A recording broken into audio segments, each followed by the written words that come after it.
Satyabama Institute of Science and Technology, Chennai and Sriperumbudur.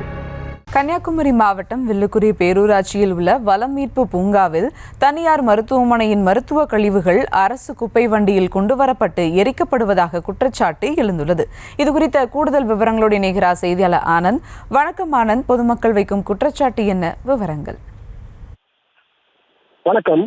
Kanyakumari மாவட்டம் மாம்பழத்தாறு நீர்த்தேக்க அருகே சுமார் 500 ஏக்கர் விவசாய நிலக்கடலின் நடுவே அமைந்துள்ளது வில்லுக்குரி பேரூராட்சி வளம் மீட்பு பூங்காவானது அமைந்துள்ளது. இந்த பூங்காவிற்கு வில்லுக்குரி பேரூராட்சி சுற்றுவட்டார பகுதியில் இருந்து சேகரிக்கப்படும் குப்பைகள் கொண்டு வரப்பட்டு மக்கும் குப்பை, மக்கா குப்பை என தரம் பிரிக்கப்பட்டு மறு சுழற்சிக்காக அனுப்பி வைக்கப்படுகிறது.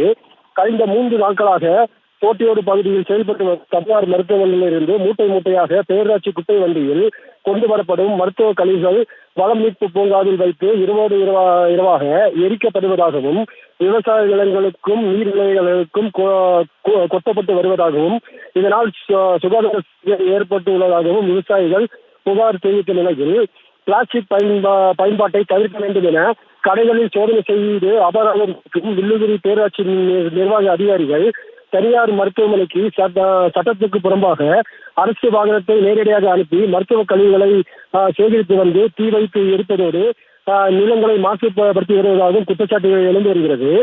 இந்த மருத்துவ கழிவுகளை அகற்றி நடவடிக்கை எடுக்கப்பட வேண்டும் எனவும் சம்பந்தப்பட்ட அதிகாரிகள் மீது மாவட்ட நிர்வாகம் உடனடியாக நடவடிக்கை எடுக்க வேண்டும் எனவும் பொதுமக்களும் கட்சியினரும் கோரிக்கை வைத்துள்ளனர். வணக்கம்.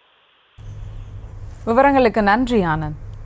Satyabama Institute of Science and Technology, Chennai and Sriperumbudur.